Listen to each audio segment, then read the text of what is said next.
What would more rigorous classes look like? By Walter Bound. First published in the Philadelphia Inquirer, 2014. Rigor is the new buzzword in education, at least it was, but let's get beyond the buzz and create actual vigor that works. Right, so we have heard ad nauseum that student success in a rigorous course is the most important thing. But what does rigorous course, say, in English look like? What will help prepare students for college and the, quote, real world? How can we get students actively engaged in the pursuit of knowledge and not the pursuit of grades? Here are a few suggestions. Number 1, independent reading. Why must the entire class be lockstep with the teacher's favorite? Why turn off reluctant readers with Silas Marner? A student will grow bored and despondent if Lexile reading level is too high or too low, and it oftentimes remains far too low for far too long to adjust to the rigors of college. My daughter Madeline, in 8th grade, was reading in class The Easy Tangerine, while at home she was reading The Adventures of Huckleberry Finn. She was bored in class. As adults, can you imagine being forced to listen to music that isn't suited to your sensibilities? Or a movie? More informational texts should also be available and encouraged. Students of mine have loved Bill Bryson, Hampton Sides, and Sebastian Junger. Studies show that boys gravitate toward nonfiction. My father-in-law, a retired Penn State professor with a PhD from MIT, reads various books per week. But guess what? Not fiction. And he's the smartest man I ever met. Number 2, students must write almost every day.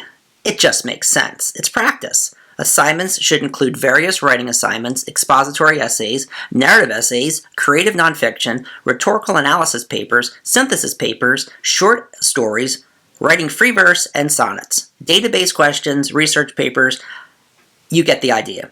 Not everything has to be picked over with a red pen. Oftentimes, teachers avoid assigning papers to avoid the avalanche of grading.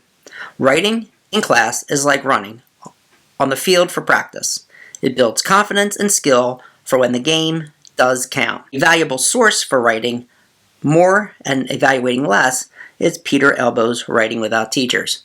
And it goes without saying, writing should not just be done in English class. It needs to be done in every class. Makes sense. Challenging reading, number 3.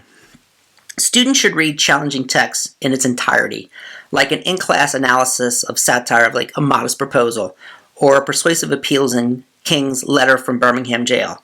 Unfortunately, many new textbooks aligned with the, quote, Common Core standards, content takes not just a back seat, it takes a trunk ride, with extended activities and assessments taking the driver's role. In Windows and Mirrors, Steinbeck's Grapes of Wrath is reduced to, 4 pages. Thoreau's Walden is, 8 pages, a sip, not a long drink.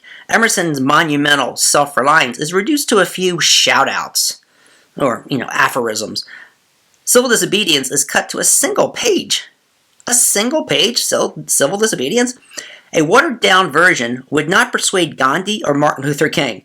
Is it any wonder that SAT reading scores are so low? Textbooks are not even necessary. It's available online. And as a side note, since we're talking about now, and this was published in 2014, my AP scores 10 years ago were 4.1, 4.0. The average now is at 3.3. So something is happening, and something is not quite right. Number 4, we should emphasize classical rhetoric. My AP students know the difference between anacoluthon and anadolopsis. They can recognize anaphora and logical fallacies, like ad hominem. Well, at least I hope they can. They know how to create persona through ethos and create syllogisms to create sound, logical arguments. Hopefully, they can learn to deconstruct a complicated speech or essay and write an analysis of its rhetorical and stylistic devices. But this should be happening in all English classrooms, even at an early age. Why was it fine for tender Shakespeare to study the prose of Cicero and debate the definition of virtue? When did the paradigm change? Students like Emerson left Harvard at the same age as many children now enter Harvard. Rhetoric was the basis of classical educational training since the days of Socrates. Why has it been reduced to a single AP class a junior year? It doesn't make any sense. It needs to be more than an empty word thrown about by politicians or spin masters. Let's make rhetoric great again. Sorry. Number 5. Give English teachers more college training in teaching writing. In college, the English and communication departments are separate. In my undergraduate classes, I never had a class that taught me how to teach writing. I'm a writer, so I know the process. But I cringe when I hear teachers and SAT test prep counselors preach formula writing. No writer ever begins wondering how many paragraphs to write. And guess what? The magic number is not 5. Sorry. And what writer ever begins an essay or ever ends an essay with, in conclusion? No one wants to be published. That's who. Imagine Lincoln concluding the Gettysburg Address with, and in conclusion, no, of the people, by the people, for the people. Yeah, so much better. That's called epistrophe. Number 6, give up vocabulary drills. Stress deep reading, writing, and debate.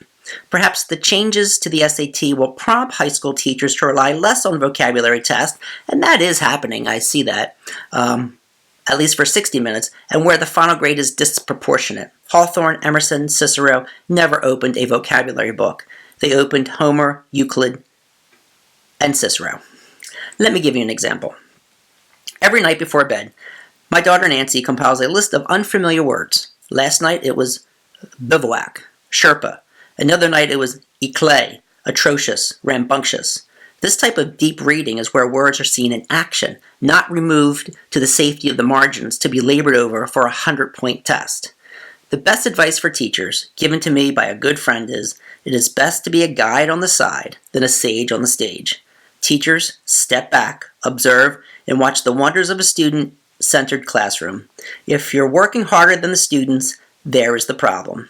It's the players who are running and catching and dribbling and sweating, not the coach. Just some ideas. Thank you so much.